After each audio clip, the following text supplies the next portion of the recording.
Members of the European Parliament call on Prime Minister Narendra Modi in New Delhi. The Prime Minister expresses hope that the delegation's visit to Jammu and Kashmir should give them a better understanding of the cultural and religious diversity of Jammu, Kashmir and Ladakh, apart from giving them a clear view of the development and governance priorities of the region.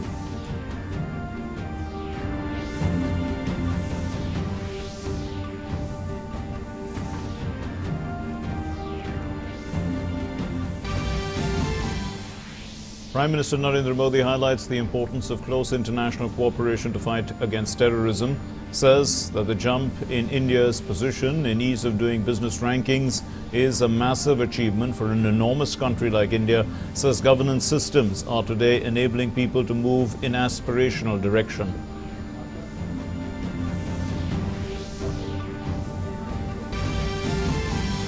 Prime Minister Narendra Modi to depart on a one-day visit to Saudi Arabia.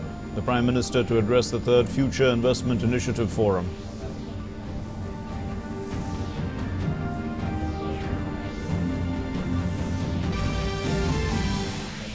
India takes up the matter of Pakistan's denial of airspace clearance for the VVIP special flight with the concerned international civil aviation body, asks Pakistan to reflect upon its decision to deviate from established international practice. World Bank President David Malpass says that India's goal of becoming a $5 trillion economy is achievable with strong economic reforms, says for the third year in a row India has featured amongst the top 10 reformers in the world. The air quality in the national capital, Delhi, drops to the season's worst on the morning after Diwali. Still better than the last 3 years, however, but the city's overall air quality index stands at 345, the worst this season. Mumbai and Kolkata breathe easily as the air quality index in these two cities stands under 200. In international news, the European Council President Donald Tusk says that the bloc has agreed to grant Britain a new Brexit delay to the 31st of January 2020. Namaskar and welcome to the news. I'm Mark Lynn. Here's our top story. Members of the European Parliament called on Prime Minister Narendra Modi in New Delhi today, and the Prime Minister highlighted the importance of close international cooperation in the fight against terrorism. The Prime Minister also expressed the hope that the European delegation's visit to Jammu and Kashmir should give them a better understanding of the cultural and religious diversity of the region of Jammu, Kashmir and Ladakh. Let's listen. Terrorism is one of the biggest threats to the entire humanity. Terrorism and radicalism particularly threaten diverse and democratic societies like India and Europe. Close international cooperation is essential to fight terrorism. Prime Minister Narendra Modi's crystal clear message to members of the European Parliament: close international cooperation to fight terrorism is the need of the hour. Urgent action must be taken against all those who support or sponsor terrorists or support such activities and organizations or use terrorism as a state policy. There should be zero tolerance for terrorism. A delegation of EU parliamentarians called on Prime Minister Modi on Monday. During the interaction, Prime Minister Modi appreciated the importance of India-EU ties. He said that India's relationship with the European Union is based on shared interests and common commitment to democratic values. Our strategic partnership is even more important in today's testing times. EU is India's largest trade partner and source of foreign direct investment. Early conclusion of a fair and balanced BTIA is a priority for my government. The Prime Minister expressed the hope that they have a fruitful visit to various parts of the country, including to Jammu and Kashmir. The Prime Minister said their visit to Jammu and Kashmir will give them an insight into the cultural and religious diversity of the region. It will also present a clear view of the development and governance priorities of the region. The PM highlighted the huge jump in India's position in ease of doing business rankings from 142 in 2014 to 63 at present. He said that this is a massive achievement for a country as enormous in size, demography and diversity as India. This is not merely a change in some numbers. It is a massive achievement. Both people and government came together to make the business environment better for the business person. Those rankings are not a forecast, but an assessment of what has already happened on the ground. The world's largest health insurance scheme, Ayushman Bharat, covers 500 million people. Ayushman Bharat can also be a case study for other nations. The tenure of the European Union Council as well as the EU Commission runs almost parallel with the Modi government. That the delegation chose to pay a visit so early on after the swearing in of Modi 2.0 goes to show the importance the body places on ties with India. With Sudhakar Das in Delhi, Bureau Report, DD India.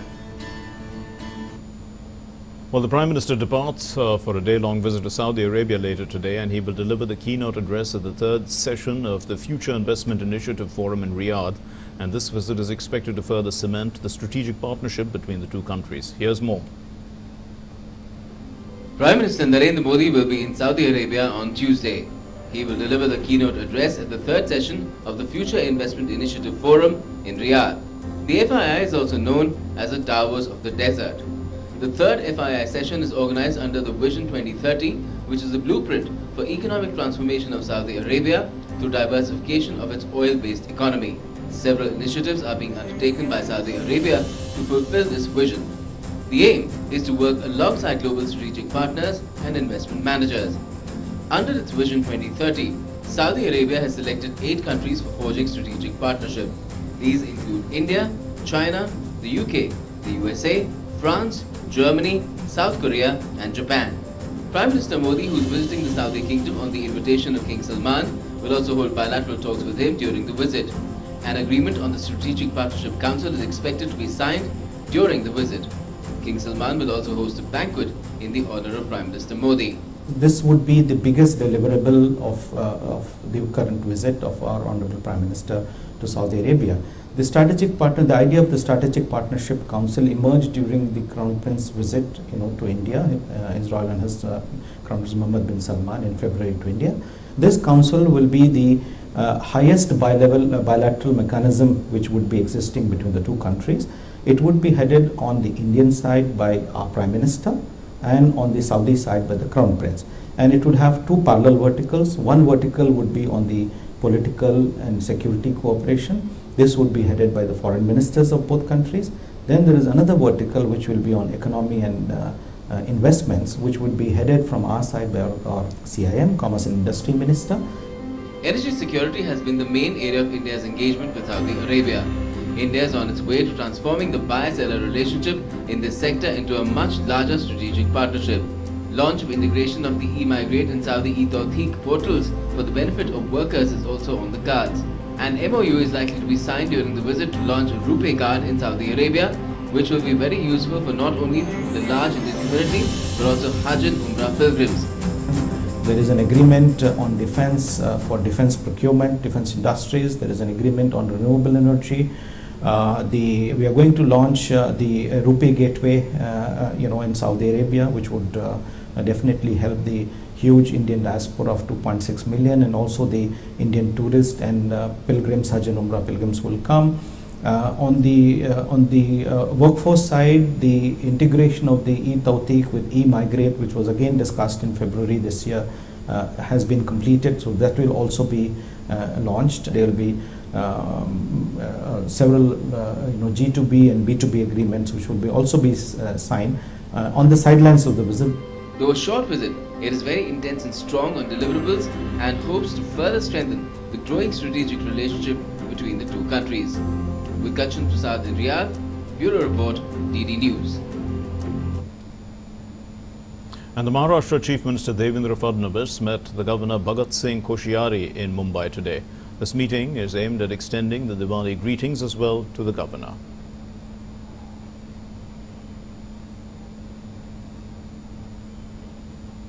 And in Maharashtra, hectic parleys are still underway to finalize the contours of government formation. The BJP-Shiv Sena alliance has an absolute majority in Maharashtra Assembly, and the BJP has 105 MLAs, the Shiv Sena 56.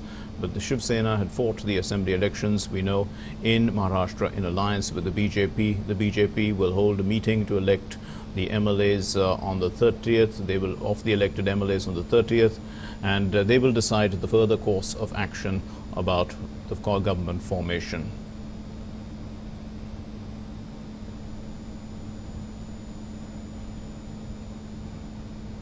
And India has taken up Pakistan's denial of use of airspace to Prime Minister Narendra Modi's flight with the International Civil Aviation Organization. This is what government sources have said, and I quote, "We regret the decision of the government of Pakistan to yet again deny overflight clearance for the VVIP flight, which is otherwise granted routinely by any normal country.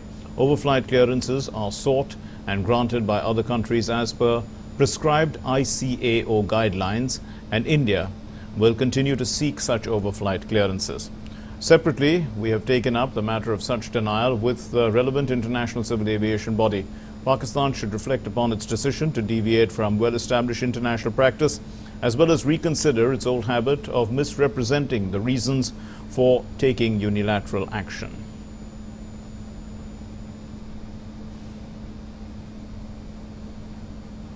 And on the occasion of Vigilance Awareness Week, the Central Vigilance Commissioner Sharad Kumar today administered the Integrity Pledge to officers and staff of the Central Vigilance Commission. This year, the Vigilance Awareness Week is being observed from the 20th of October to the 2nd of November, with the theme Integrity, a Way of Life. Vigilance Awareness Week every year is taken up to encourage all stakeholders to collectively participate in the prevention of and the fight against corruption, and to raise public awareness regarding the existence, causes and gravity of, as well as the threat posed by corruption. I believe that all stakeholders, such as government, citizens, and private sector, need to work together to eradicate corruption. I realize that every citizen should be vigilant and commit to highest standards of honesty and integrity at all times, and support the fight against corruption.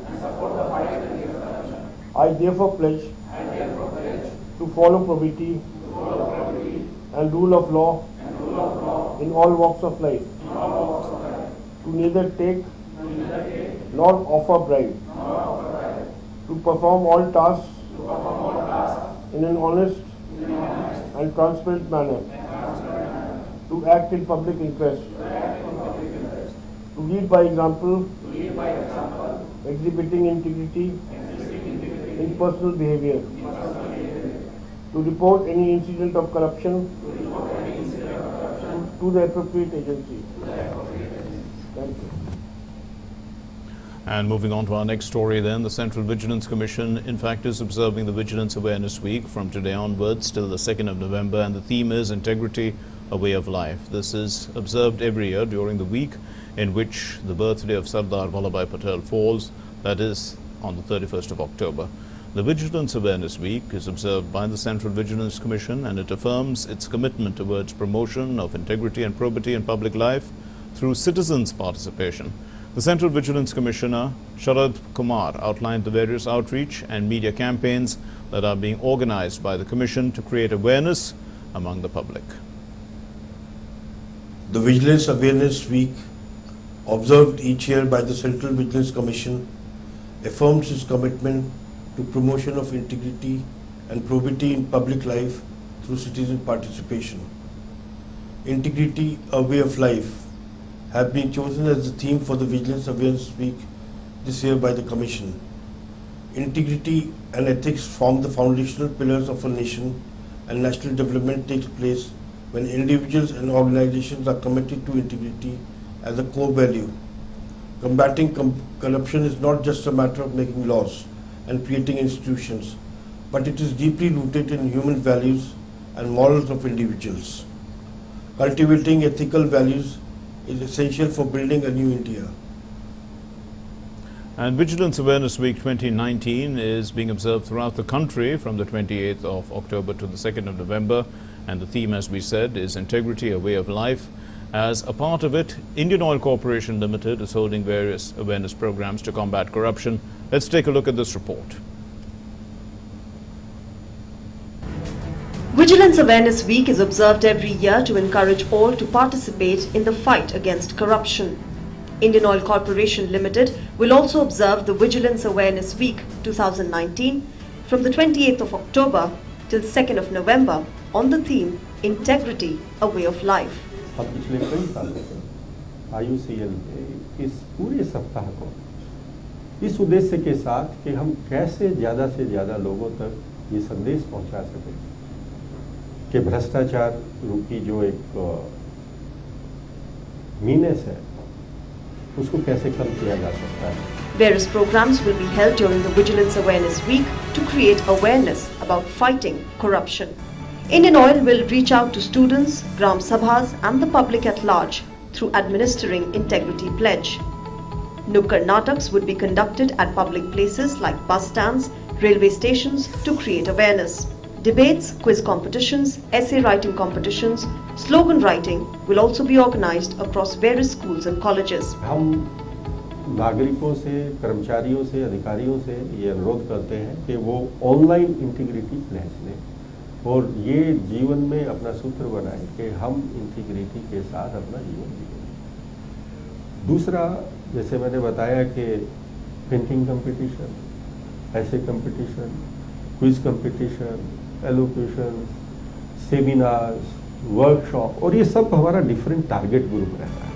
Last year, Indian Oil Corporation backed the Vigilance Excellence Awards for producing 8 short films which were viewed widely and for organizing outreach programs on vigilance awareness. No campaign to fight and eradicate corruption can be achieved without community participation. It is therefore necessary to motivate citizens as stakeholders in nation building. Bureau Report, DD News. Well, a layer of haze has enveloped the national capital post-Diwali as the city's air quality on Monday plummeted to the severe category for the first time this season. And according to the Ministry of Earth Sciences, air quality monitor suffered levels of PM 2.5, that's tiny particulate matter of diameter 2.5 or less than 2.5 microns that can enter deep into your lungs, reached as high as 735 at the Delhi University. Delhi's overall air index quality stood at 436 at 11:30 a.m. This is according to the System for Air Quality and Weather Forecasting and Research. That is what SAFAR stands for. And SAFAR said that an increase in the wind speed will help disperse the pollutants, and the pollution levels are expected to come down by the evening. And it had earlier predicted that Delhi's overall AQI would enter the severe category between 1 a.m. and 6 a.m. on Monday, primarily due to firecracker emissions, unfavorable weather and a significant spike in stubble burning. Prime Minister Narendra Modi spoke to Tamil Nadu Chief Minister on rescue efforts to save Sujit Wilson. The PM in a tweet said that my prayers are with the young and brave Sujit Wilson. Spoke to the Chief Minister, EPS, Tamil Nadu, regarding the rescue efforts underway to save Sujit. Every effort is being made to ensure that he is safe.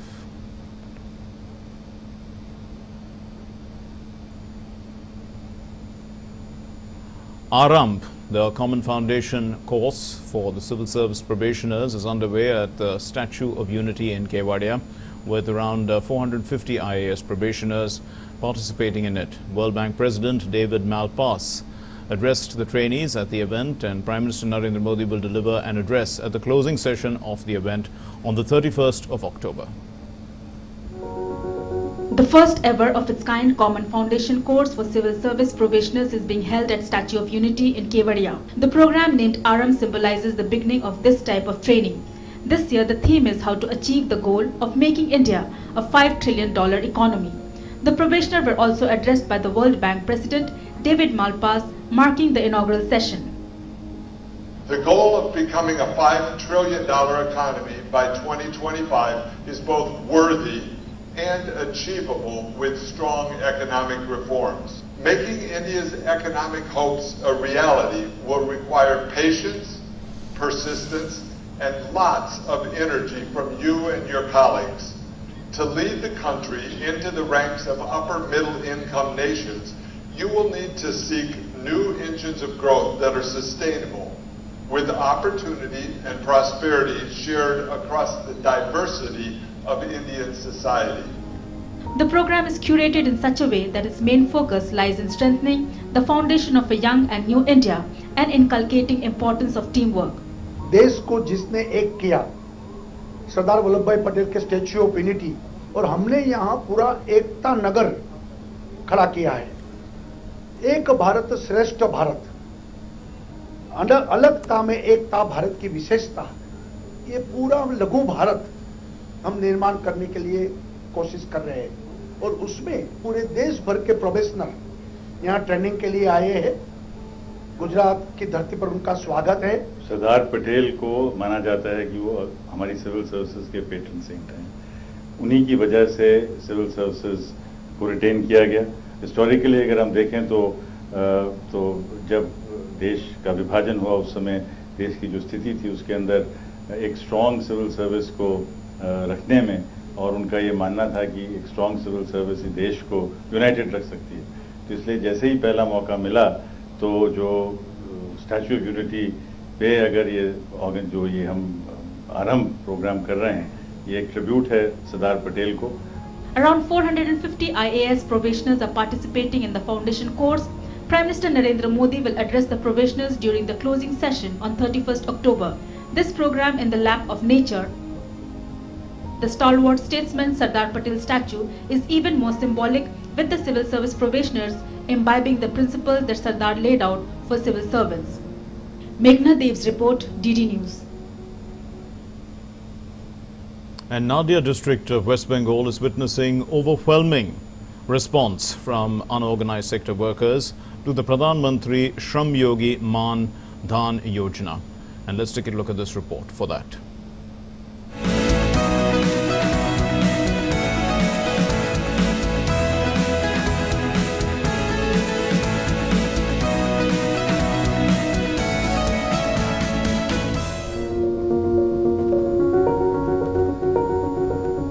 Prime Minister Narendra Modi had rolled out the Pradhanmantri Yogi MonDhan Yojana for the workers of the unorganized sector. The workers in the age group of 18 to 40 years whose monthly income is below 15,000 rupees come under its ambit. The beneficiaries, after they attain 60 years of age, get minimum assured monthly pension of 3,000 rupees. This Pradhanmantri Yogi MonDhan Yojana is immensely beneficial and it's a welfare scheme for all of us. I'm really happy with this scheme. Beneficiaries say that this scheme has come as a great relief for them and they are thankful to Prime Minister Modi for the initiative. This scheme is very beneficial for us. We get 3,000 rupees per month after attaining 60 years of age. It would secure our future. Pradhanmantri Yogi MonDhan Yojana is securing the future of the unorganized sector workers. This Yojana is a beacon of hope across the country for the unorganized sector workers. Bureau Report, DD News.